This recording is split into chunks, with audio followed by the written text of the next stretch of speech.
Umewahi kuona kipepeo akikutembelea ghafla na ukahisi kuna ujumbe fulani? Leo nakufungulia siri nzito ya kipepeo na maana zake kiroho ambazo wengine hawajui kabisa.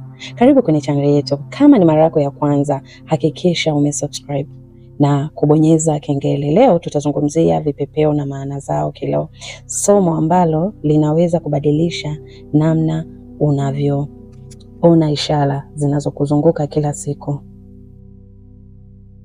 Maana ya jumla ya kipepeo. Kipepeo ni ishara ya mabadiliko makubwa maishani, kuzaliwa upya, kuachilia yaliyopita na kuanza upya. Kiroho, kipepeo huja kukuambia mabadiliko, kuna maisha mapya mbele yako.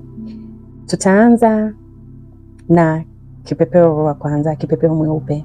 Mara nyingi kipepeo mweupe huwakilisha amani, utulivu wa moyo, ujumbe kutoka kwa waliokutangulia, yani wahenga, mwanzo mpya wa safari. Ukimuona jiulize, ni nini nahitaji kusamehe au kuanza upya? Jiulize kile ambacho kinakusumbua sana ndani ya nafsi yako. Kipepeo mweusi, mabadiliko ya ndani, kuachana na mambo mabaya, onyo la kuwa makini. Hapa ni ishara ya kujiandaa mabadiliko makubwa. Kwa hiyo jitazame ndani ya nafsi yako. Kama ulikuwa unataka kulipa visasi, hakikisha unaacha. Kama kuna jambo lolote bado ulikuwa unataka kulifanya, hakikisha unaacha nalo. Kipepeo wa njano mara nyingi huwakilisha furaha na baraka, mafanikio yanakuja, nguvu ya matumaini, na ukimuona ujue kuna mwanga unaingia kwenye maisha yako. Kwa hiyo kama ulikuwa unasumbuliwa na masuala mbalimbali ya kusonga mbele, basi ona kabisa kwanza umeanza kupokea mabadiliko kwenye maisha yako makubwa sana. Kwa hiyo kama ulikuwa unasononeka sana, acha na anza kushukuru. Ukianza kuona kipepeo wa blue anakuzungukia, anakufatafata pindi unajiuliza maswali fulani, huyu huwakilisha ulinzi wa kiroho, ndoto za maono, ujumbe wa kiungu. Hii ni ishara kuwa hauko peke yako. Kwa hiyo wakati mwingine unaweza kuwa unajihisi kwamba hakuna mtu anayekusikiliza, umeachwa, umefanya. Kwa hiyo kuna namna fulani anakuja kama kukutia moyo. Kwa hiyo jisikie vizuri, jisikie furaha, jisikie amani kwamba hauko peke yako. Kuna nguvu kubwa ambayo inakulinda kwenye maisha yako. Kwa hiyo usisononeke.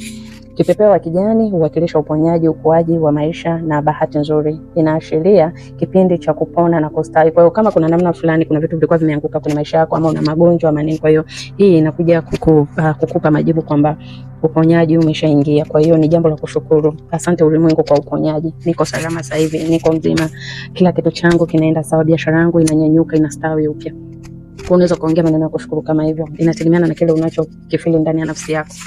Na kipepeo wa rangi nyingi, yani huyu ni ambaye anakuwa na rangi mchanganyiko, mara nyingi sana huwa anawakilisha ubunifu wa vipaji, furaha, maisha, mabadiliko mazuri. Ni ujumbe wa kufuata kile kinachokupa furaha. Kwa hiyo angalia kama kuna kitu chochote ambacho kinakupa furaha, kina madhara, basi unaweza kaendelea kukifanya. Yani kama kuna namna fulani labda ulikuwa unaanza sijui niachane nacho, fanya, lakini kuna namna fulani unajisikia vizuri, basi nijibu kwamba hicho kitu unachokifanya unapaswa kuendelea, yani kuendelea kusonga nacho mbele. Kwa hiyo unasisitiza kuendelea kufanya vile vitu vinavyokupa furaha mara kwa mara.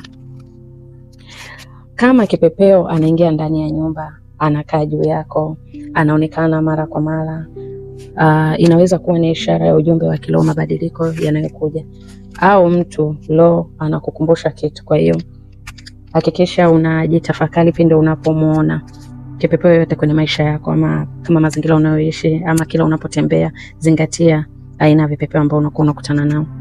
Kipepeo si kiumbe tu wa kawaida, ni ishara ya mabadiliko, matumaini na ujumbe wa ndani kabisa wa maisha yako. Usipuuze ishara ndogo, zinaweza kubeba maana kubwa. Kama umejifunza kitu kipya, unaweza ukalike, ukashare, ukacomment nimeelewa. Na kama umewahi kuona kipepeo katika hali ya ajabu, andika hapa chini, kujadili pamoja ilimaanisha nini.